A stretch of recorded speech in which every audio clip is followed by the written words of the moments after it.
कछु माखन को बल बड़ो, कछु गोपन करी सहाय, और श्री राधा रानी की कृपा ते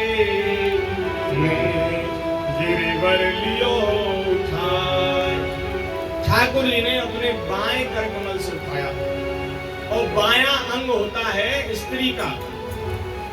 अब भैया ठाकुर जी की शक्ति तो राधा रानी है, अगर सीधे हाथ पे उठाते तो मानी जाती के कन्हैया ने उठायो, बाएं हाथ से उठाया तो ये बात प्रमाणित भई कि श्री राधा रानी के बल से गिरिराज जी उठे। ऐसा महाराज रस की बात है, प्रेम की बात, नहीं तो दोनों एक ही है, श्यामा श्याम दोनों एक श्री राधा। अब तो महाराज गिरिराज जी को 7 दिन 7 रात्रि तक धारण किए हैं, और यशोदा मैया ठाकुर जी के मुख कमल को निहार रही। अच्छा, अपना बेटा कोई विशेष काम कर दे, कई ऐसा काम कर दे जिससे नाम रोशन हो जाए, तो माता पिता का बड़ा महाराज दुलार लाड़ प्राप्त होता है। मैया बड़े प्रेम से देख रही है, और आज सोच रही है कि मैंने लाला को जो जगह जगह के दूध पिलायो है ना, वो काम आएगा।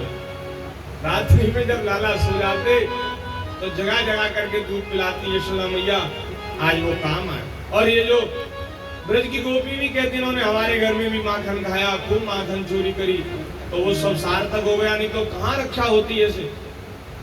तो गिरिराज जी को धारण किया, और यहाँ 7 दिन तक बारिश होती रही, और 7 दिन के बाद इंद्र ने कहा भाई देखो तो सही जाकर के ब्रज का क्या हुआ। अरे वहां तो कुछ नहीं हुआ, सब बह गया होगा जल में, सब प्रलय हो गई होगी। बड़ा हमारा इसमें धर्म में। अब यहाँ आए देवता, यहाँ देखा तो ब्रज में धूल उड़ रही है। गिरिराज जी तो 7 कोस के हैं, पूरा ब्रज तो 84 कोस का, ब्रज में धूल क्यों उड़ रही है। जब महाराज ज्यादा जल भर गया तो श्री ठाकुर जी ने अगस्त जी का आवाहन किया। अगस्त जी ऐसे ऋषि हैं कि एक अंजुली में भर करके समुद्र को पी गए थे, समुद्र को पी गए थे, इसलिए उनकी सामर्थ्य अनंत है। एक बार रामावतार में जानकी जी ने अगस्त जी को निमंत्रण दे दिया। अगस्त जी आए, इनका पेट बहुत बड़ा, तो बहुत भोजन किया। जानकी जी परेशान हो गई, बोले महाराज कैसा ब्राह्मण आया है, इसने सुबह से संध्या हो गई, बनाते बनाते रोटी सेकते सेकते तो जितते ही नहीं। राम जी से कहा महाराज मैं तो हार गई, अब इनको विदा करो।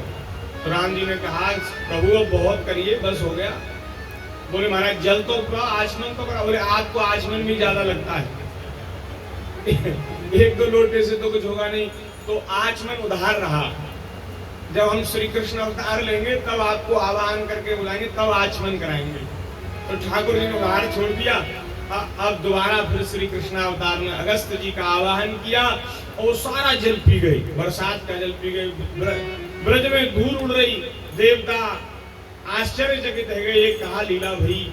इंद्र को बताया, इंद्र ने जब सुना उसकी समझ में आया, मैं गर्व में अभिमान में भर गया, मैंने भगवान की महिमा नहीं जानी। साक्षात प्रभु श्री कृष्ण ही हमारे आराध्य इष्ट परात्पर परब्रह्म है। चलो अब अपने अपराध को क्षमा करा लो, नहीं तो भैया अगर भगवान नाराज हो गए, क्रोधित हो गए, तो फिर स्वर्ग से भी गिरा दिए जाएंगे। अब इंद्र आए हैं, और इंद्र के साथ कामधेनु गो माता जो स्वर्ग में रहती है वो आई है। और कामधेनु गो माता ने कहा प्रभु आपने मेरे वंश की रक्षा की, गायों को भी बचाया ठाकुर जी ने। गिरिराज जी के नीचे सब गाय थी, नहीं तो बेचारी गौ माता बरसात में कितनी दुखी होती। असल में तो ठाकुर जी ने गायों के लिए ही गिरिराज जी को धारण किया, गाय सुरक्षित हो जाए। अब हम लोग तो घर बना लेते हैं, गायों के कहाँ घर हैं। गाय तो खुले में वृक्षों के नीचे रहती थी, अब आजकल तो बनाने लगे, व्यवस्था सब हो गई। पहले तो वृक्षों के नीचे ही सर्दी गर्मी बरसात में गाय रहती थी। तो गाय मेरी दुखी न हो, कष्ट न पाने, इसलिए ठाकुर जी ने गिरिराज को उठाया। अब कामधेनु ने कहा महाराज अब आज से आप ही हमारे स्वामी हैं, क्योंकि आपने मेरे कुल की रक्षा की है, और मैं आपको एक नाम देती हूँ, नामकरण करती हूँ आपका। तो श्री कामधेनु माता ने ठाकुर जी को गोविंद नाम से संबोधित किया। आप गोविंद हैं, गायों की रक्षा करते हैं, आपका नाम गोविंद हुआ। बोलिए गोविंद भगवान की जय। और जो गाय के दूध से गौ माता ने ठाकुर जी का अभिषेक करवाया अपने दूध से, तो जो अभिषेक किया गया और जो दूध फिर बह करके जिस कुंड में सरोवर में स्थित हुआ उसको गोविंद कुंड कहते हैं। आज भी श्री गिरिराज जी की तलहटी में आप जामे, गोविंद कुंड का जल सफेद है आज भी। और वहां और सरोवर देखो आप, उन सरोवरों का जल काला है, जैसा जल का रंग होता है नीला काला, ऐसा होता है हरा हरा सा, काई जम जाती है, हरा हरा लगता है। लेकिन गोविंद कुंड का जल सफेद है, एकदम दूध के जैसा। आप कभी गोवर्धन जाओ तो रिक्शा में घूम करके ही आपने परिक्रमा दी होगी। हाँ, गए गए आ गए, बस ऐसे ही करते हैं सब दर्शन, ऐसे नहीं। समय लेकर जाओ, वहां देखो, विचरण करो, वहां के जो पौराणिक स्थल हैं उनको देखो और दर्शन करो। वहां कोई संत विराजे हैं उनके दर्शन करो। तीर्थ में गए और किसी संत का दर्शन नहीं हुआ तो क्या खाक तीर्थ किया आपने, कोई लाभ नहीं। और तीर्थ में गए संत का दर्शन हो गया तो तीर्थ यात्रा संपन्न हो गई, पूर्ण हो गई। वहां तीर्थ में जाकर, वहां तीर्थ के जो जल में तीर्थ हैं उनमें स्नान करना चाहिए। जो भगवान के विग्रह हैं वहां उनका दर्शन करना चाहिए। और जो संत वहां विराजते हैं तीर्थों में, हमारे जो भारत में जितने भी तीर्थ है ना, वहां सभी तीर्थों में कोई ना कोई संत विराजे रहते हैं। संतों से ही तो तीर्थ की महिमा बढ़ती है। तीर्थ इसीलिए महिमा में है कि वहां संत रहते हैं। ब्रज में हमारे खूब संत हैं, आप जामे तो संतों का दर्शन करो। तीर्थ यात्रा बिना संतों के दर्शन के अधूरी है। अब महाराज गोविंद कुंड वहां बन गया। गोविंद कुंड आम्योर के समीप और गिरिराज जी के बिल्कुल तलहटी में, और वहां शिलाओं पर दूध की धाराएं पड़ी तो उनसे निशान बन गया। ठाकुर जी के चरणों के निशान भी हैं। और महाराज ऐरावत हाथी आकाश गंगा का जल भर के लाया था सूंड में, सूंड से जल से उसने अभिषेक किया भगवान का। वहां हाथी का भी चरण बना है, उसका भी चिन्ह बना है। इंद्र आया, इंद्र ने भगवान की स्तुति करी और भगवान से क्षमा प्रार्थना करी, प्रभु मुझसे बड़ा अपराध हो गया, मैंने आपकी महिमा को जाना नहीं, समझा नहीं प्रभु, मैं ऐश्वर्य के मद से चूर हो गया और आपकी महिमा को समझ नहीं पाया। आप मुझे अपराधी के अपराध को क्षमा करें और ऐसी कृपा करें कि मुझे कभी ऐसा अभिमान न हो। इंद्र ने कहा, नमस्तुभ्यं भगवते पुरुषाय महात्मने वासुदेवाय कृष्णाय सात्वतां पतये नमः। हे वासुदेव, हे श्री कृष्ण, आपको प्रणाम है। साक्षात भगवान है, आप परम पुरुष परमात्मा हैं, आपको मैं प्रणाम करता हूँ। अब महाराज इंद्र और कामधेनु गोमाता पधारे हैं स्वर्ग, और आगे की जो लीला है उसका सुखदेव जी वर्णन कर रहे हैं कि हे भैया परीक्षित, एक दिन श्री नंद बाबा यमुना जी में स्नान करवे गए। समय का उनको अंदाजा नहीं था, तो रात्रि में लगभग 2-3 बजे यमुना जी के जल में डुबकी लगाई। रात्रि का समय जब होता है उसमें वरुण देवता, जो जल के अधिष्ठात्र देवता हैं, उनके सेवक, वो सब वहां जल में रहते हैं। इसलिए रात्रि में स्नान वर्जित है, नदी में स्नान नहीं करना, घर में कर सकते हैं। तो महाराज वरुण जी के सेवकों ने नंद बाबा को पकड़ लिया और ले करके उनको वरुणलोक गए। अब जब यहाँ नंद बाबा कहीं मिले नहीं, खो गए, तो नंद बाबा को सब ढूंढने लगे। भगवान ने विचार किया कि नंद बाबा कहाँ हैं, तो ठाकुर जी सब जान गए वरुण लोक में हैं। तो वरुण लोक में भगवान पहुंचे, श्री कृष्ण वरुण लोक में नंद बाबा को छुड़ाने के लिए गए। और जब जैसे ही भगवान को देखा वरुण जी ने, वो अपने सिंहासन से खड़े हो गए और दंडवत प्रणाम किया और अपने सिंहासन पर भगवान को बिठाया, भगवान का पूजन किया, चरणामृत लिया, भगवान को माला पहनाई और भगवान की स्तुति करी। वरुण जी ने कहा, प्रभु ये जो मेरे सेवक हैं इन्होंने बड़ा अपराध किया, जो आपके पिताजी को ले आए, लेकिन इससे बड़ा बढ़िया काम हो गया कि आपके चरण यहाँ पड़ गए। वरुण लोक भी आज धन्य हो गया, आपका दर्शन हो गया, आज मैं धन्य हो गया, मुझे मेरे सभी साधनों का फल मिल गया आपके दर्शन में। ये शरीर जो है, ये इंद्रियां, नेत्र, इन सब की सार्थकता भगवान के दर्शन में। ये देह खाने कमाने के लिए नहीं है, शरीर को ठीक से संचालित करने के लिए भोजन की आवश्यकता है और थोड़े व्यवहार के लिए धन की आवश्यकता है, जिससे हमारे शरीर का व्यवहार चलता रहे। भाई देखो, सर्दी है, गर्मी है, बरसात है, उससे रक्षा के लिए हमें वस्त्र चाहिए, घर चाहिए और वैसी सुविधाएं चाहिए जो बहुत आवश्यक है, और भोजन तो परम आवश्यक है, जल भोजन। तो शरीर को चलाने के लिए है धन और भोजन। शरीर किसके लिए है? शरीर और शरीर से जुड़ी इंद्रियां, इनकी सार्थकता है भगवान के दर्शन। ये नेत्र, ये शरीर, इंद्रियां भगवान को हम देख सकें, भगवान का इन इंद्रियों से अनुभव कर सकें, इसलिए वरुण जी कह रहे हैं, आद्य में निभृतो देहो देवार्थो विगतः प्रभो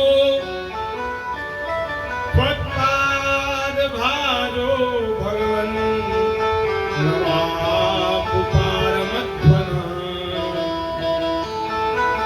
नमस्तुभ्यं भगवते ब्रह्मणे परमात्मने न यत्र श्रूयते माया लोक सृष्टि विकल्पना। महाराज नंद बाबा ये सब देख रहे हैं। वरुण जी ने मेरे कन्हैया को प्रणाम किया, उनको अपने आसन पे बिठाया, सिंहासन पे बिठाया, उनकी पूजा करी, उनकी स्तुति करी। वरुण जी सोच रहे, विचार कर रहे हैं और महाराज बड़े आश्चर्य में भर गए। और आज भगवान, आज वे गर्गाचार्य जी की बात का विचार कर रहे हैं। गर्गाचार्य ने कही कि भैया तुम्हारा ये पुत्र तो नारायण समह गुणे, भगवान के ही, भगवान नारायण के समान है गुणन में। शील, ऐश्वर्य, वैभव, दया, दान, धर्म, उन सब गुणों में ये नारायण के समान है। आज नंद बाबा को समझ में आई कि गर्गाचार्य जी कहा कहो जा रहे, अरे ये तो कोई बड़ो देवता है कि वरुण जी भी आपको दंडवत करें, प्रणाम कर रहे हैं। मन में सोच रहे हैं। इधर श्री कृष्ण भगवान की स्तुति हुई और भगवान नंद बाबा को लेकर के ब्रज में आ गए। और महाराज नंद बाबा ठीक से, ठाकुर बोले, भाई हमने तो इसको डांटा भी, फटकारा भी, अब कभी कभी चपेट भी लगा दी। हमारा बेटा है, अब गलती करेगा तो पिटेगा नहीं क्या? पिटेगा। अब महाराज, अब उनको अपराध बोध हो रहा है, अरे ये तो कोई देवता है, हमें कहीं हम पर नाराज न हो जाए, हमने इसके साथ ऐसा व्यवहार किया। लेकिन ये उनका भाव ज्यादा देर तक बना नहीं रहा। भगवान ने अपनी माया से उनको विस्मृत सा कर दिया और वो ब्रज में आए। और ब्रज में आकर नंद बाबा ने सब ब्रजवासी के मध्य में बैठ के ये बात बताई। सब घेर के बैठ गए बाबा को, बाबा तू कहाँ चलो गए? अरे हम तो को पूरे ब्रज में ढूंढते रहे, कहाँ चलो गए? बोले भैया पूछो ही मत, वरुण के सेवक हमें वरुण लोक ले गए, वहां हमने जो देखो तो सब नंद बाबा ने बताई। और बोले भैया हम सब बड़े भाग्यशाली हैं, ये कोई बड़ो भारी देवता ही हम लोगन के बीच में हमारे घर में निवास कर रहे हो। आज हमें गर्गाचार्य जी की बात सत्य मालूम है। ये बात उन्होंने कही, भगवान श्री कृष्ण के प्रभाव के संबंध में ब्रजवासियों से बातचीत की। अब आगे श्री सुखदेव जी महाराज, बड़ा सुंदर भागवत जी का जो प्राण है रास, श्रीमद् भागवत जी की जो कथा है उसमें रास के 5 अध्याय हैं और संतों ने, महापुरुषों ने ये जो रास के 5 अध्याय हैं इनको भागवत का प्राण माना है। श्रीमद् भागवत तो है देह, शरीर, और शरीर में प्राण क्या है? बोले प्राण है रास की लीला।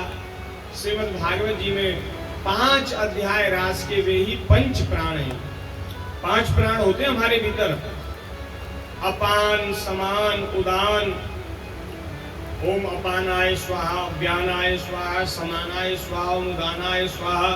5 प्राण होते हैं। प्राणाय स्वाहा। तो वे 5 प्राण रास के अध्याय। ऐसी सुंदर रास की लीला प्रारंभ हो रही है। बोलिए रास बिहारी भगवान की जय।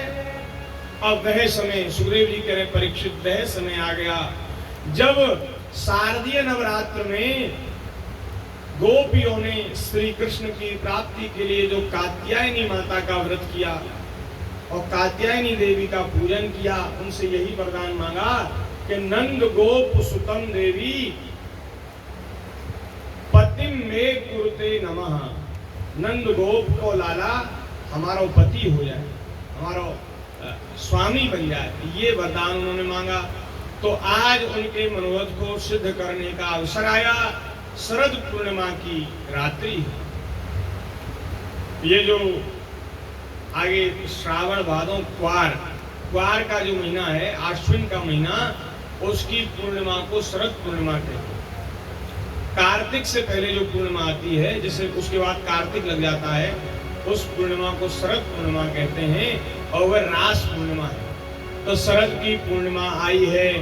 अब भगवान ने देखा कि गोपियां बहुत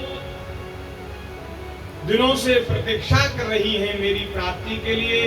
तो श्री ठाकुर जी ने यमुना जी के तट पर वृंदावन में बंसी वट पर, यमुना जी के तट पर एक दिन रात्रि में जाकर वहां की शोभा का अवलोकन किया। बड़ी सुंदर शोभा है वृंदावन की।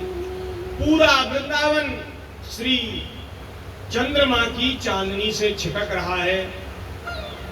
एकदम धवल सफेद चांदनी पूरे वृंदावन में छाई, कहीं अंधेरा नहीं। जब चंद्रमा की किरणें यमुना जी के रेत पर पड़ रही है ना, तो रेत ऐसे चमक रहा है जैसे चांदी चमक रही हो, चांदी की। रात्रि में, आज रास की पूर्णिमा को रात्रि में सुंदर पुष्प खिल रहे। नहीं तो पुष्प दिन में खिलते हैं, यहाँ रात्रि में ही पुष्प खिल गए और उन पुष्पों की सुगंध से पूरा वृंदावन भर गया। भौरे गुंजार कर रहे हैं, तितलियां उड़ रही हैं और जो महाराज रात्रि में जो जंगली जीव हैं उनकी आवाज भी आ रही है, ध्वनि आ रही है, आवाज कर रहे, शोर कर रहे। यमुना जी कल धारा से बह रही है। बड़ा सुंदर मनोरम दृश्य है। निशम्य गीतम, वृंदावन की शोभा का दर्शन किया ठाकुर। दृष्ट्वा कुमुदवंत मखंड मंडलम रमाननाभं नव कुंकुमारुणं वनं चतकोमल गोभिरंजितं जगौ कलम वाम दृशां मनोहरम। आहा, वृंदावन की शोभा का दर्शन किया। ठाकुर जी राजी हो गए देख करके, और भगवान के भीतर मन नहीं है, अपनी योग माया का आश्रय लेकर के मन को स्वीकार किया। अरे देखो, मनोरथ जो है वो मन करता है, मन में ही कोई इच्छा उत्पन्न होती है। ठाकुर जी के भीतर मन ही नहीं है, ठाकुर जी अमन है, ठाकुर जी के भीतर मन नहीं। अब जब मन नहीं तो बताओ मनोरथ कहां से प्रकट होगा? भगवान के भीतर कोई संकल्प नहीं उठता। भगवान आत्मा राम है, आप्त काम है, पूर्ण काम है। अपनी आत्मा में ही रमण करते हैं, उनको बाहर से किसी चीज की आवश्यकता नहीं, अपने आत्मा में ही संतुष्ट है। अब ये जो रास लीला की ये जो चरित्र है रासलीला का, ये चरित्र भगवान की इच्छा से नहीं, ये भगवान की परम भक्ता, परम परायणा, परम आश्रिता जो गोपी हैं, जो अपना तन मन प्राण सब कुछ भगवान के चरणों में समर्पित कर चुकी हैं, ये उनके मन की इच्छा है कि श्री कृष्ण हमें स्वीकार करें। अच्छा, भगवान को स्वीकार करने में कोई दोष नहीं लगता। क्यों नहीं लगता? क्योंकि भैया देखो, ठाकुर जी सब प्राणियों के अंतर में विराजने वाले हैं। सब प्राणियों के देह में जो अंतर्यामी रूप से विराजे हैं, वे ही भगवान हैं। भगवान की ही सत्ता सब जगह है। ये शरीर तो मिट्टी के पुतले हैं। क्या रहता है? जब भगवान निकल जाते तो मिट्टी बचती है। इंद्रियों में जो शक्ति है वो भी भगवान की शक्ति है। शरीर जिस शक्ति से कार्य कर रहा है वो भी भगवान की शक्ति है। आत्मा रूप में जो विराजमान है हृदय में, जो चेतना हमको दे रहा है, वो भी भगवान है। जो गोपियों के पति हैं डॉक्टर साहब, जो गोपियों के पति हैं, उनके रूप में भी तो भगवान ही हैं। अगर वे गोपी भगवान से प्रेम करती हैं और रास लीला में भगवान के साथ नृत्य करती हैं, तो उन्हें पर पुरुष के स्पर्श का दोष नहीं लगता, क्योंकि भगवान पर नहीं है, भगवान तो अपने, भगवान दूसरे नहीं।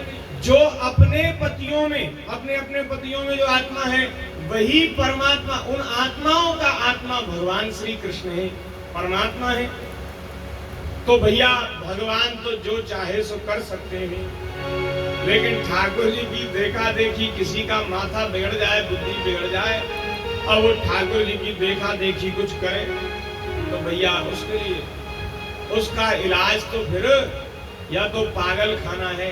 अब पागल खाना नहीं तो फिर घोर नरकों की यात्रा, यही है।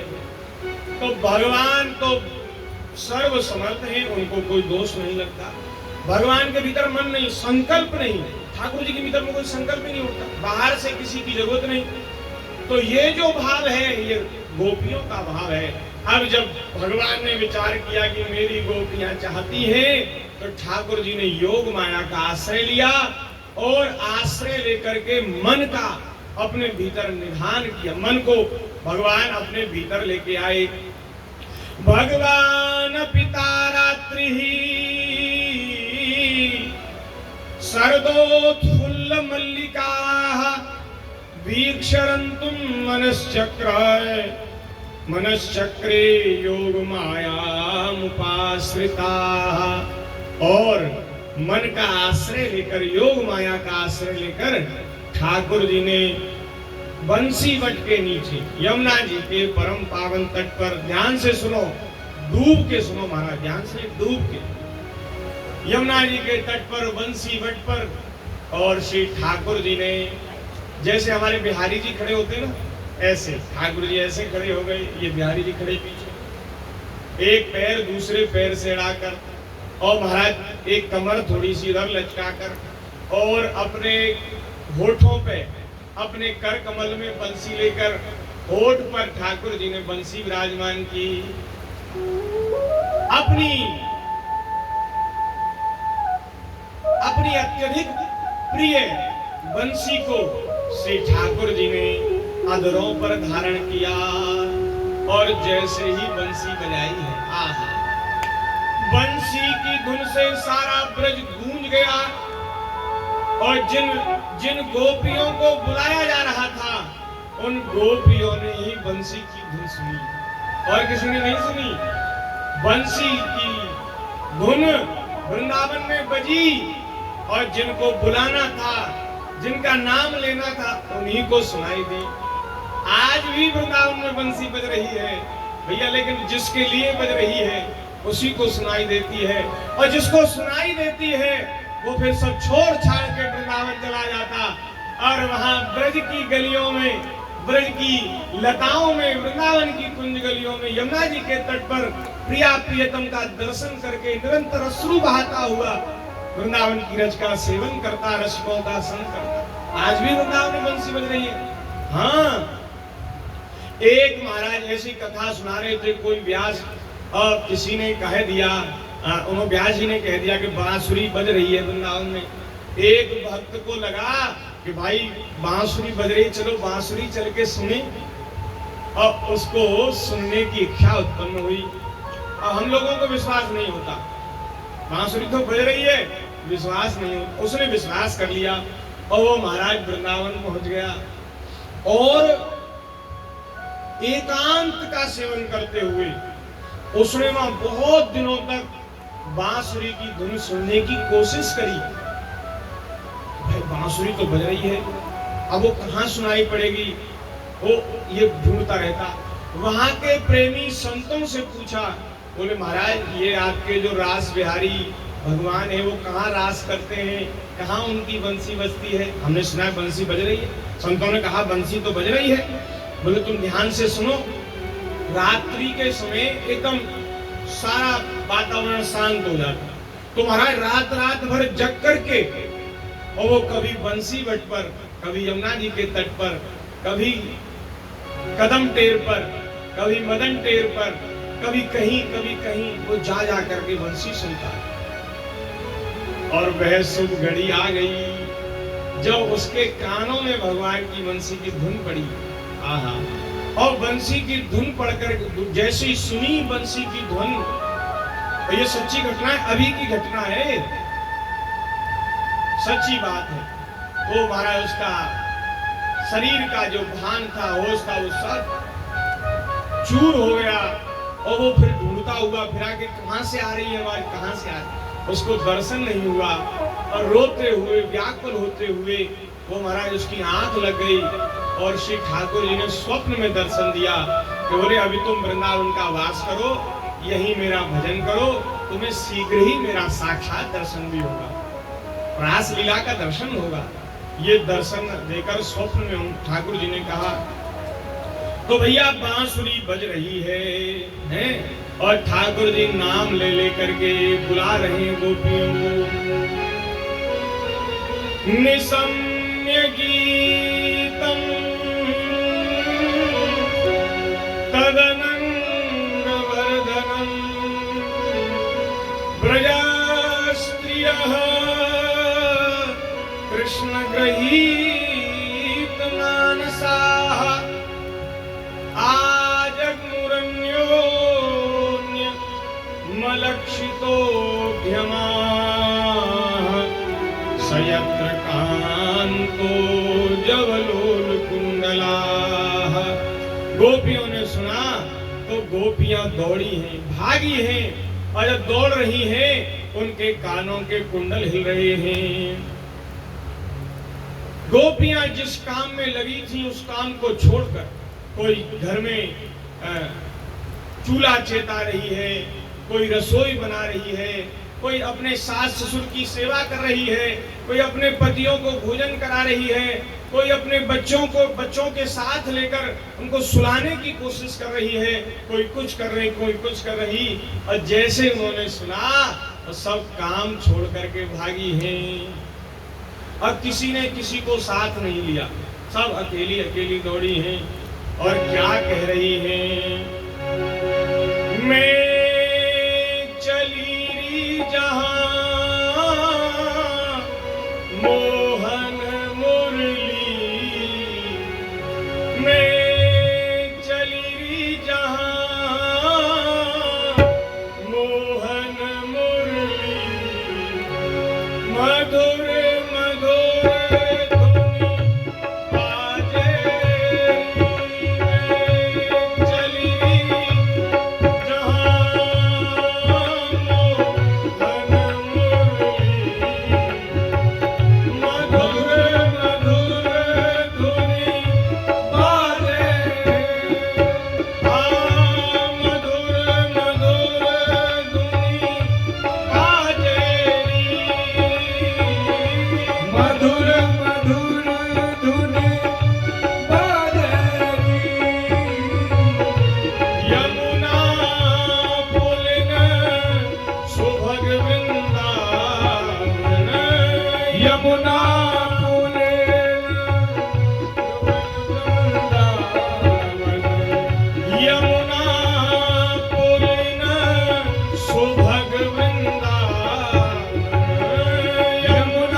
मधुर मधुर धुन बाजे री, मधुर मधुर धुन बाजे री।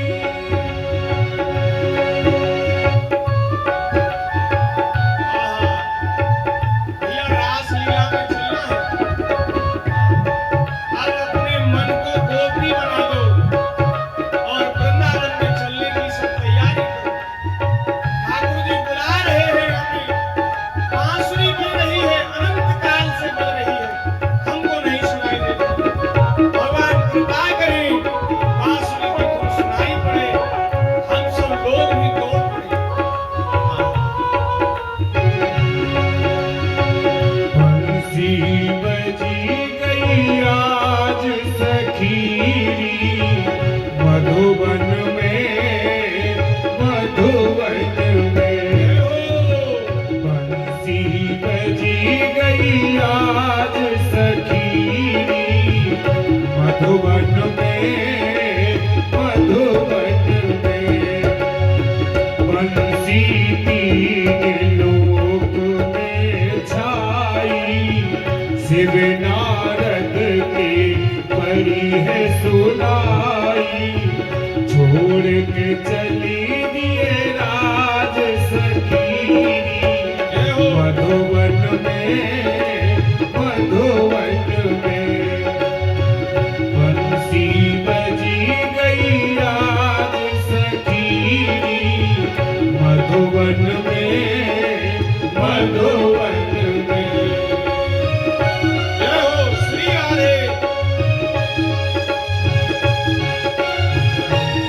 बराती बराती ठाकुर जी का विवाह होना है ना, अधवर सच तो क्या बराती। तोहती गैया, अधवर छोड़ी तोहती गैया। अधवर छोड़ो उफन तो दरिया, छोड़ो जरे तो साग सखीरी, मधुबन में, मधुबन में। बंसी बजी गई आज सखीरी, मधुबन में, मधुबन में। काजल एक आँख में लगायो, दूजी आँख को ध्यान न आयो। सज के चले गई आज सखीरी, मधुबन में, मधुबन में। खीर गोल दार में शक्कर, मारे चलिए आपस में टक्कर। चल गई सजे के आज सखीरी, मधुबन में, मधुबन में। बंसी बजी गई आज सखीरी, मधुबन में, मधुबन में।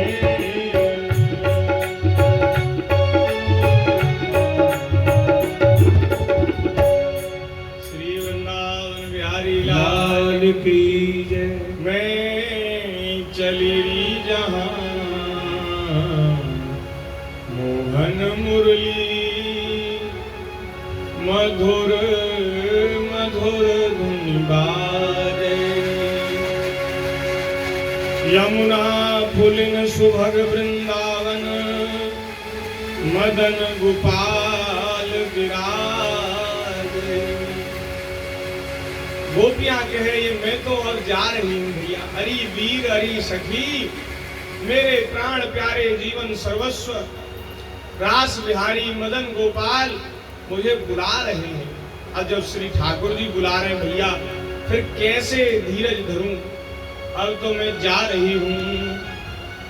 और वहां जाकर के दर्शन किया, ठाकुर जी का दर्शन किया। सजल नील घन श्याम बरन तन, बसन दामिनी छाजेरी। एकदम श्याम सुंदर नीले नीले मेघ के समान ठाकुर जी का श्रीअंग वर्ण, और उस पे पीतांबर ऐसा लगता जैसे मेघ में बिजली चमक रही हो, मेघों में बिजली चमक रही हो।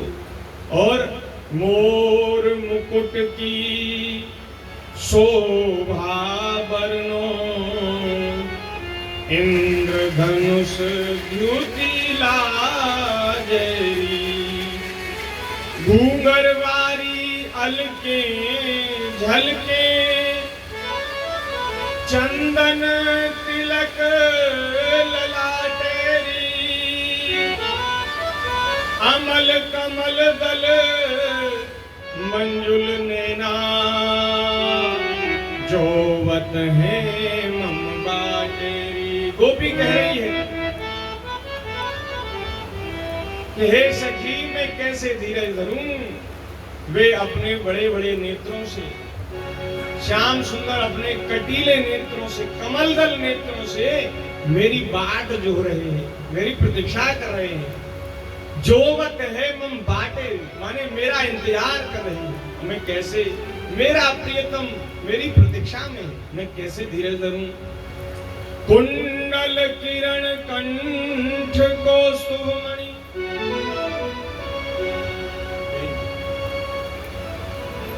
कुंडल किरण कंठ कौस्तुभमणि। आनंद मुख सो प्रकाशेरी, चरण धरन गति कहत नावे। कौतुक कुंज विलासेरी, हरि ठाड़े हैं कल्प तरु तरे। मोहि देखी हसी देरी, अति ललचाए लटक जब चली। सुधि बुद्धि सबे भूली है। जब महाराज, वो महाराज अपनी मतवाली चाल से,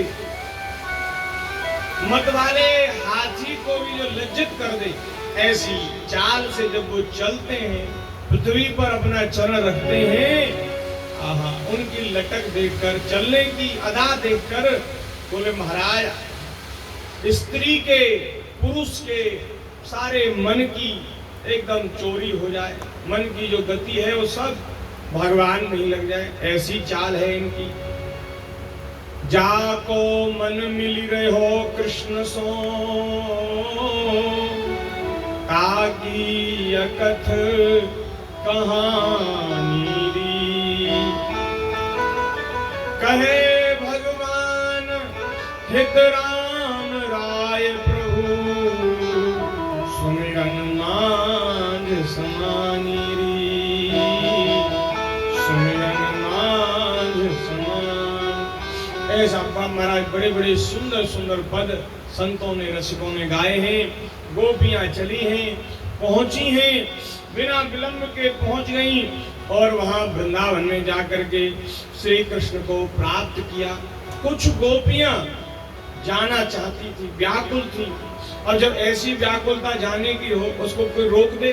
फिर जिन गोपियों को उनके घर के लोगों ने रोक दिया, घर में बंद कर दिया, उसके पति ने उसको बलपूर्वक रोक लिया, वो महाराज अपने शरीर का त्याग कर गई, अपने शरीर को छोड़कर और आत्मा से, अंतरात्मा से प्रभु के पास पहुंची हैं। वे कह रही हैं कि तुम हमारे शरीर को तो बंदी बना सकते हो, लेकिन हमारे आत्मा को बंदी नहीं बना सकते। तुरंत भगवान का स्मरण करती उन्होंने शरीर का त्याग किया और वे रास में पहुंचे। परीक्षित जी ने कहा कि महाराज सुखदेव जी से कि हे प्रभु मेरी बात समझ में नहीं आई। बोले क्या? गोपियों का भगवान में जार भाव था, वो भगवान मानकर नहीं बचती थी, वो एक सुंदर पुरुष हैं, बड़े सुंदर हैं, मनोहर हैं, इसलिए उनमें प्रेम करती थी। तो जार भाव करके वो कैसे भगवान को प्राप्त कर गई, परीक्षित जी ने प्रश्न किया। तो सुखदेव जी ने उत्तर दिया, भैया रावण, कुंभकर्ण, हिरण्याक्ष, हिरण्यकश्यप वे तो भगवान से शत्रुता करते थे। जब शत्रुता करने वालों को भगवान की प्राप्ति हो गई, कितने दुष्टों को भगवान ने अपने धाम भेज दिया, तो ये तो भले ही जार भाव से लेकिन ठाकुर जी से प्रेम करती थी।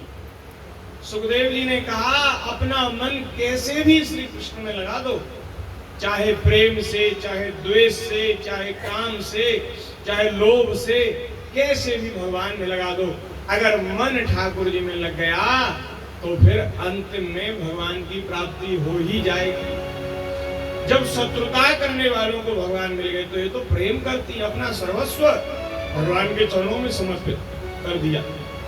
और महाराज गोपियां पहुंची हैं, भगवान का दर्शन किया, वृंदावन की शोभा का दर्शन किया, और ठाकुर जी ने उनकी ओर मुस्कुरा के देखा, प्रसन्न होकर के देखा, और भगवान परीक्षा लेने के लिए गोपियों से बोले, स्वागतम वो महाभागा प्रियम किम करवाणि वह ब्रजस्यानामयं कच्चित् भ्रूतागमन कारणम्। आओ आओ गोपियों, तुम्हारा स्वागत है, तुम्हारा स्वागत है, आओ। लेकिन हमें एक बात बताओ कि इतनी रात में तुम वृंदावन में यमुना जी के तट पर क्यों आई हो? कहीं ब्रज में कोई भय तो नहीं उपस्थित हो गया? सब ठीक ठाक है ना, सब कुशल मंगल है? क्यों आई हो यहाँ, मुझे ढूंढती हुई क्यों आई? द्रुता आगमन कारणम, अपने आने का कारण बताओ। गोपियां बोली, वाह श्याम सुंदर, पहले तो मुरली में हमारा नाम ले लेकर हमको बुलाया, और अब पूछ रहे हो क्यों आई हो? ये तो ऐसे ही हुआ कि आपने किसी ब्राह्मण को निमंत्रण दिया, ये बोले महाराज आपको कल हमारे यहाँ भोजन करने आना है। पंडित जी पूरी तैयारी से गए। पूरी तैयारी जानते हैं क्या होती है? पूरी तैयारी होती है शाम को भोजन नहीं करते सवेरे निमंत्रण है ना, इसलिए ब्यारू नहीं करते, और फिर रात्रि को ऐसी चीज खाते हैं जिससे दूसरे दिन भूख ज्यादा लगे, और सवेरे बाल भोग नहीं करते। बोले बाल भोग क्यों करना, जब सीधे राज भोग करना है यजमान के यहाँ, तो फिर नाश्ता क्यों करना? और महाराज समय से पंडित जी पहुंच गए, और जैसे ही पंडित जी ने द्वार खटखटाया और यजमान निकल के आए। बोले, यजमान ने कहा, महाराज पंडित जी आप आए तो बढ़िया, लेकिन आए क्यों, क्या आपके आने का कारण है? ले हम तो कल से तैयारी कर रहे हैं कि यहाँ भोजन है, और ये पूछ रहे हैं क्यों आए महाराज, आपके आने का कारण क्या है? पहले बुलाया और अब कहते हो क्यों आई हो?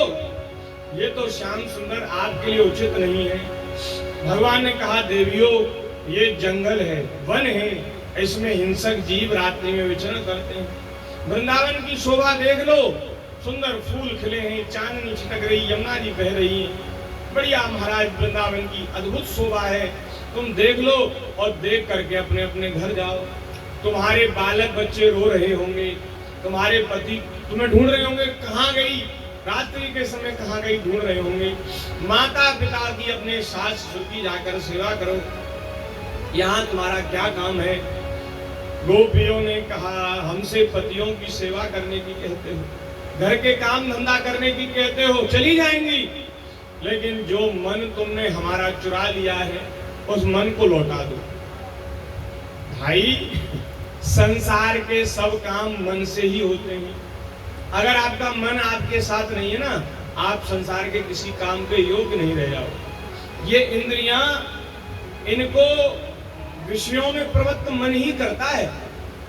कभी कभी बाबूजी ऐसा होता है, माता जी घर में कुछ काम कर रही हैं, उनका मन कहीं दूसरी ओर है, तो महाराज नमक की जगह पूरा डाल देती है साग में, और कभी ज्यादा डाल देते, डालना भूल जाती हैं। एक महाराज लोहे का काम, बाण बनाने वाला एक व्यक्ति जो बाण बनाता था, वो अपना बड़े बारीकी से मन लगाकर काम कर रहा था। उसके आगे से एक राजा की सवारी निकल गई और उससे किसी ने पूछा, भाई राजा की सवारी है? उसने कहा मुझे नहीं पता। राजा की सवारी धूमधाम से बाजे बजते हुए गई, उसको मालूम ही नहीं चला। क्यों? क्योंकि उसका मन अपने काम में लगा था। गोपियां कहने लगी, श्याम सुंदर, हमारा मन तुमने चुरा लिया है, हम घर का कोई काम करने योग्य नहीं हो। कोई गोपी गाय को दूह रही थी और इतने में ही उसने क्या देखा, श्याम सुंदर आए हैं और उसने बाल्टी तो हटा ली है और वो गाय के थनों के नीचे मुख लगा करके दूध पी रहे हैं। तो वो बड़ी आनंदित हो गई और बड़े प्रसन्न मन से ठाकुर जी को दूध पिलाने लगी, काट काट करके। अब पीछे से उसकी सास आई, सास ने उसको धमूका दिया, अरे क्या करती है पागल, ये सब धरती में निकला जा रहा है दूध, बावरी हो गई है, कोई नशा पत्ता करने लगी है क्या? अरे उसने देखा यहाँ तो कन्हैया है ही नहीं, मेरा तो सारा दूध नीचे धरती में फैल गया। ये होता है मन लगने का वो। गोपियां कह रही है, हे श्याम सुंदर, हमारा मन तुमने चुरा लिया, हम किसी काम के नहीं रहे। यमुना जी पे जल भरने जाती, यहाँ रसोई के लिए तैयारी है, देर हो रही है और महाराज वहां अपनी मटकी को लेकर एक पेड़ का सहारा लेकर खड़ी हो जाती। इसी रास्ते से श्याम सुंदर जाते होंगे, अब वो कब आएंगे? उनके चिंतन में, स्मरण में भूल जाती हैं। सवेरे की आई भाई गोपी, संध्या हो जाती है, कोई उसका घर का बच्चा उसको फिर जगा करके लाता, अरे मैया तेरी बाट देख रहे, सवेरे पे हम भूखे हैं, प्यासे हैं, तू जल ही लेने आई थी, यहीं खड़ी है। अब तब उसे भान उतारे, जो सवेरे की आई थी। ये होता है जब मन नहीं होता पार। अग्नि जल रही है और अग्नि पर रखा है दूध एक बर्तन में, और गोपी चूल्हे पे ही बैठी है, दूध उठा रही है, उसमें लकड़ी लगाती जा रही और दूध महाराज औटते औटते उफनते उफनते सारा दूध नीचे आ गया। अब वो अग्नि जलाई जा रही है। कोई आया, उसने कहा तू क्या कर रही है? ये अग्नि तू खुद जला रही है, दूध को उफना रही है कि औटा रही है, क्या कर रही है? उसको भान आया, अरे ये क्या हुआ, कितना नुकसान हो गया। तो जिसका मन उसके पास नहीं होता ना, वो काम भी बिगाड़ देता है, नुकसान कर लेता है। तो श्याम सुंदर तुम कहते चली जाओ, चली जाएंगी, लेकिन हमारा मन जो तुमने ले लिया है ना, उसको दे दो। अरे कम से कम संसार के काम की तो रहेंगी, संसार का तो काम ठीक से कर पाएंगे।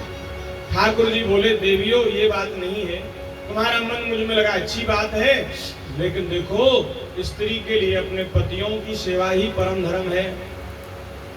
काय वचन मन पति पद प्रेम, गोस्वामी जी ने भी कहा, एक ही धर्म एक व्रत नेमा, एक ही धर्म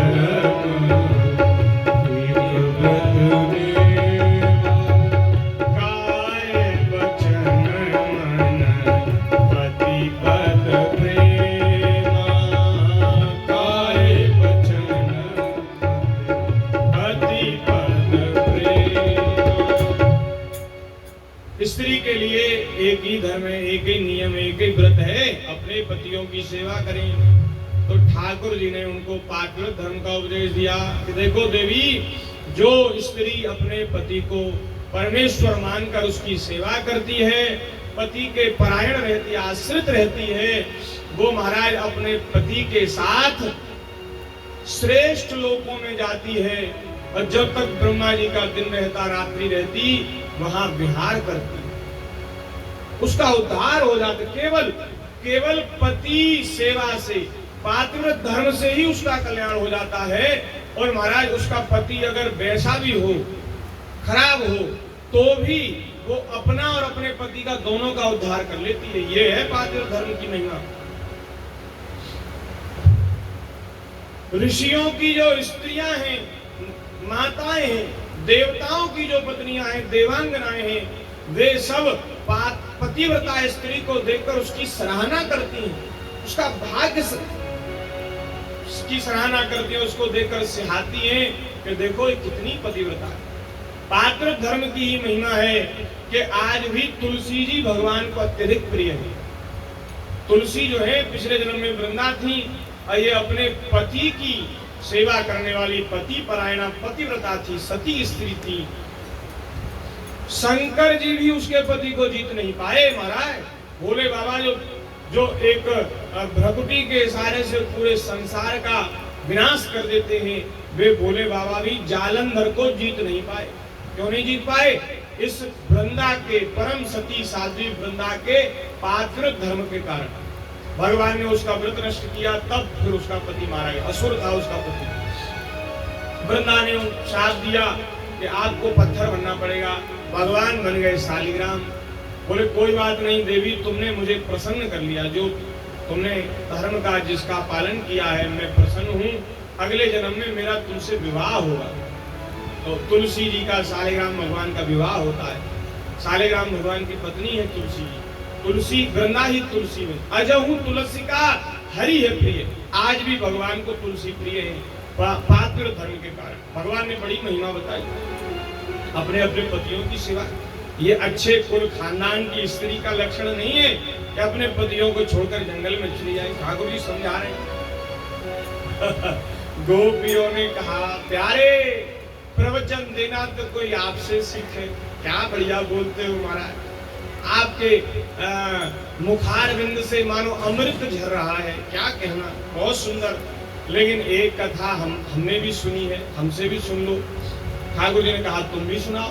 तो बोले जो सुनने वाला है वो नीचे बैठेगा, अब हम ऊंचे आसन पर बैठेंगी। गोपियों ने अपने अपने वो सब बिछाए, ओढ़नी चुनरिया और बिछा करके महाराज बड़ा ऊंचा आसन बनाया और 4-6 गोपी बैठ गई आसन। अब हमारी सुनो। बोले सुनाओ। ठाकुर जी हाथ जोड़ के बैठ गए। बोले हे श्री कृष्ण, एक पतिव्रता स्त्री थी। वो महाराज अपने पति में बड़ी श्रद्धा रखती, पति का चरणामृत लेती, पति को भोग लगा करके पाती थी। हैं? अब महाराज एक बार उसके पति को जाना पड़ा कहीं बाहर दूसरे देश। उसने अपने पति से कहा महाराज मैं आपके बिना कैसे रहूं, मेरा तो व्रत नहीं चलेगा, नियम खंडित हो जाएगा। मैं तो आपको पवाकर ही प्रसाद पाती हूँ, आपका चरणामृत लेती हूँ। तो पति ने महाराज विचार किया। उसने एक मिट्टी का पुतला, अपना मिट्टी का पुतला बना करके दे दिया कि देखो देवी, इसको तो मेरा ही स्वरूप समझना और इसकी सेवा करना।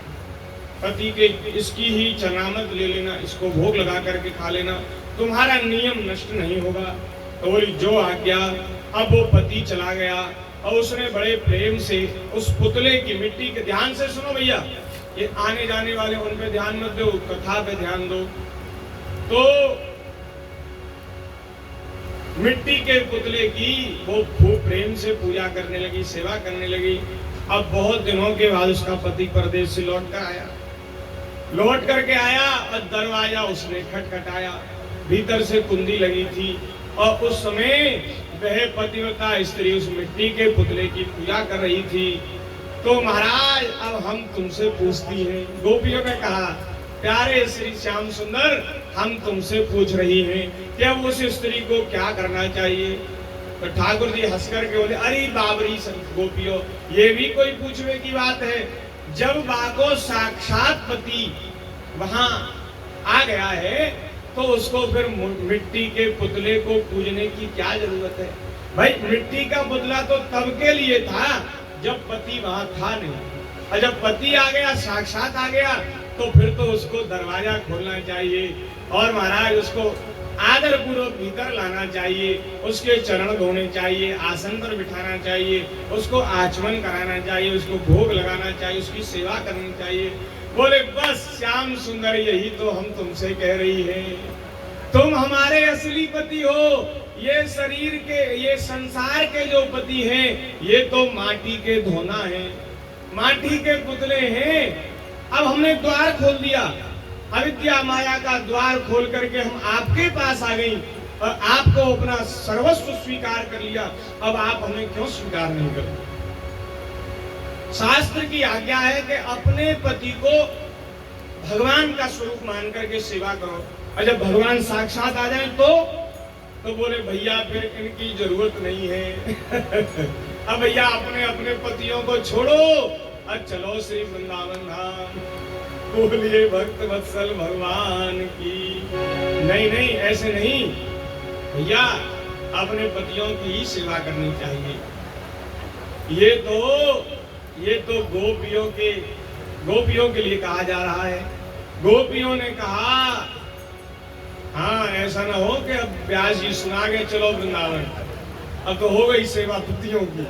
नहीं नहीं भैया, जब तक भगवान के चरणों में अगाध भक्ति न हो, प्रेम न हो, तब तक लौकिक धर्म का त्याग नहीं करना चाहिए। और जब भगवान मिल जाए, साक्षात प्रभु आ जाए, तो फिर संसार के धर्म छूट जाए तो फिर कोई भय नहीं।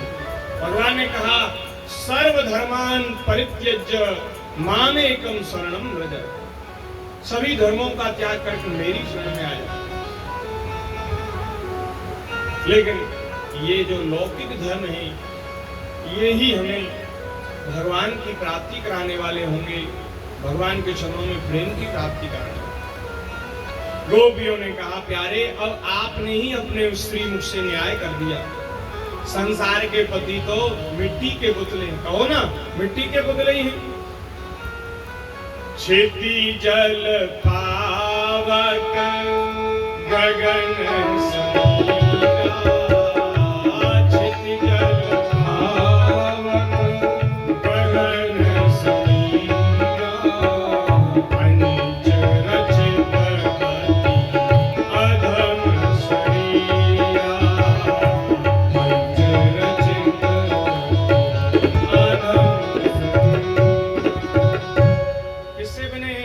मिट्टी से ही बने हैं, अंत में मिट्टी ही रह जाएगी। जो आकाश का भाग है वो आकाश में मिल जाएगा, जो अग्नि का भाग है उसको अग्नि ले लेगी, जो जल है वो जल में मिल जाएगा, जो वायु है वो वायु में। क्या बचेगा? मिट्टी बचेगी, मिट्टी का ढेर बचेगा और कुछ नहीं बचेगा। मिट्टी है शरीर। अच्छा, इस शरीर में से आत्मा निकल जाए, जो भगवान का अंश चेतन, जो शरीर का संचालन कर रहा है, शरीर में चेतना की हमको अनुभूति हो रही है, ये भगवान का अंश ही है। और ये आत्मा शरीर से निकल जाए फिर क्या रहेगा? न तो उंगली चलेगी, न आंख मटकेंगी, फिर तो आदमी मुर्दा हो जाएगा। फिर लोग कहते भैया ले जाओ इसको, मुर्दे को ले जाओ, मिट्टी है मिट्टी को ले जाओ। तो उससे ये नहीं कहते इनका नाम श्याम लाल था, श्याम लाल जी को ले जाओ। क्या कहते हैं? बोले भैया मिट्टी को ले जाओ, समेटो मिट्टी को। मिट्टी ही है, भगवान ही भीतर है। और वे भगवान जब बाहर आ गए तो वे फिर हमारे सब प्रकार से वे उनकी ही शरण हमें ग्रहण करनी चाहिए। ठाकुर जी उनकी इस युक्ति को सुनकर के बड़े आनंदित हुए हैं, लेकिन फिर भी ठाकुर जी ने कहा नहीं गोपियों, तुम्हें जाना चाहिए। जब महाराज ठाकुर जी ने इस प्रकार कहा, गोपियां व्याकुल हो गईं, उनके अधर सूख गए, नेत्रों से झरझर आंसू बहने लगे। वो आंखों में काजल लगाया था, काजल की लकीर गालों पर बन गई और रोते रोते बुरा हाल हो गया। और वे श्री ठाकुर जी से कह रही हैं, प्यारे हम सर्वस्व का त्याग करके आपकी शरण में आए, आपको हमें स्वीकार करना चाहिए, क्योंकि आपने स्वयं अपने श्रीमुख से कहा है कि जो मेरी शरण में आता है उसका मैं त्याग नहीं करता। अब जाएं तो किस मुंह से जाएं? सब कुछ छोड़ के आई हैं, अब वहीं लौट करके कैसे जाएं? हमारे पति पुत्र हमें स्वीकार नहीं करेंगे, इसलिए अब हम कहीं जाने वाली नहीं। मेवं विभोर्हति भवान गदितुं न संसं संत्यज्य सर्व विषयान् स्तव पाद भक्ता भजस्व दुर्वग्रह मात्यजास्मान् देवो यथादि पुरुषो भजते मोक्षम्। गोपियों ने कहा, हे प्यारे, जैसे नारायण भगवान अपने आश्रितों का पालन करते हैं, ऐसे ही आप हम सब गोपियों का पालन करिए, हमें स्वीकार कर लीजिए, हमें त्यागिए मत। क्योंकि देखो, आपने हमें पात्र धर्म का उपदेश किया और उस उपदेश के अनुसार यदि हम पतियों की सेवा करती हैं तो पतियों की सेवा करने का फल हमें क्या मिलेगा? पतियों की सेवा का फल है भगवान की प्राप्ति। तो जब आप मिल गए तो फिर जब फल मिल गया तो फिर वृक्ष लगाने का क्या प्रयोजन है? वृक्ष लगाया जाता है फल की प्राप्ति के लिए, फल ही में। आपके हाथ में आम